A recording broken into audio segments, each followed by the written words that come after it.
सभी प्रकार के सोने चांदी के दागिने खरीदी करो आप एक ही जगह अरमान ज्वेलर्स में। केडीएम के सोने पर रमजान के पूरे महीने मजदूरी बिल्कुल फ्री और वो भी 100% रिसेल के साथ। हमारा पता 71 सिद्धेश्वर पेठ, बीजापुर बेस, सोलापूर। सोलापूर जिल्ह्यातील गोरगरीब विद्यार्थ्यांना मोफत अभियांत्रिकीचे शिक्षण घेता यावे म्हणून अनेक वर्षापासून सोलापुरात शासकीय अभियांत्रिकी महाविद्यालय सुरू करण्याची मागणी आहे। त्या अनुषंगाने उच्च व तंत्र शिक्षण मंत्री चंद्रकांत पाटील यांच्या आदेशानुसार महाविद्यालयाच्या अभ्यासासाठी समिती नियुक्त झाली। समितीने अभ्यास करून त्यांचा अहवाल देखील उच्च व तंत्र शिक्षण विभागाला सादर केला आहे। पण महाविद्यालय आगामी शैक्षणिक वर्षातून सुरू होईल का या प्रश्नावर त्यांनी तोंडावर बोट ठेवले। जिल्ह्यात पुण्यश्लोक अहिल्यादेवी होळकर सोलापूर विद्यापीठ व बाटू या विद्यापीठांतर्गत 15 अभियांत्रिका महाविद्यालये आहेत। त्याअंतर्गत दरवर्षी 4,500 ते 5,000 विद्यार्थी अभियांत्रिकीचे शिक्षण घेतात। बहुतेक अभ्यासक्रमांचे प्रवेश दरवर्षी हाऊसफुल असतात। दुसरीकडे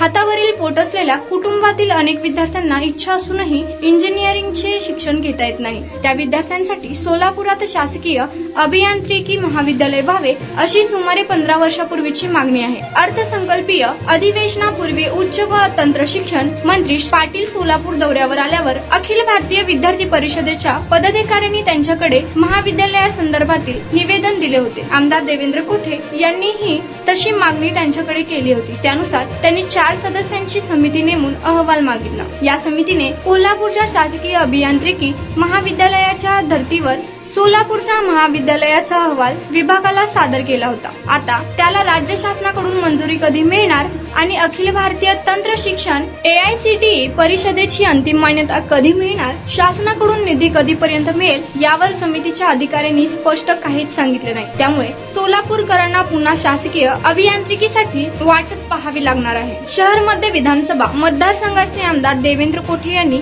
अधिवेशनात शासकीय अभियांत्रिकी महाविद्यालयाचा मुद्दा उपस्थित केला होता। त्यांचा या विषयासाठी पाठपुरावा सुरू आहे। पण आता शासनाकडे सादर झालेल्या अहवालानुसार उच्च व तंत्र शिक्षण विभागाकडून तातडीने मान्यता घ्यावी लागणार आहे। त्यानंतर काही दिवसात AIT कडून मान्यता मिळाली तर आगामी शैक्षणिक वर्षातून त्याचे काम सुरू होईल। अन्यथा 2025-26च्या शैक्षणिक वर्षातून ते महाविद्यालय सुरू होणे अशक्य असल्याचेही वरिष्ठ सूत्रांनी सांगितले। सुरुवातीला शासकीय अभियांत्रिकीसाठी 350 कोटी रुपये लागतील असेही सांगण्यात आले होते।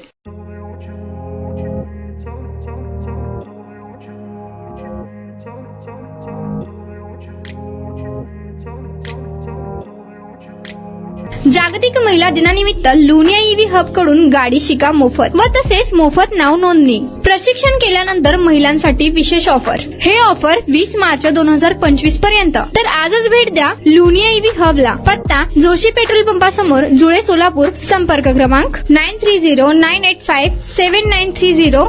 दुसरा क्रमांक 7507886648।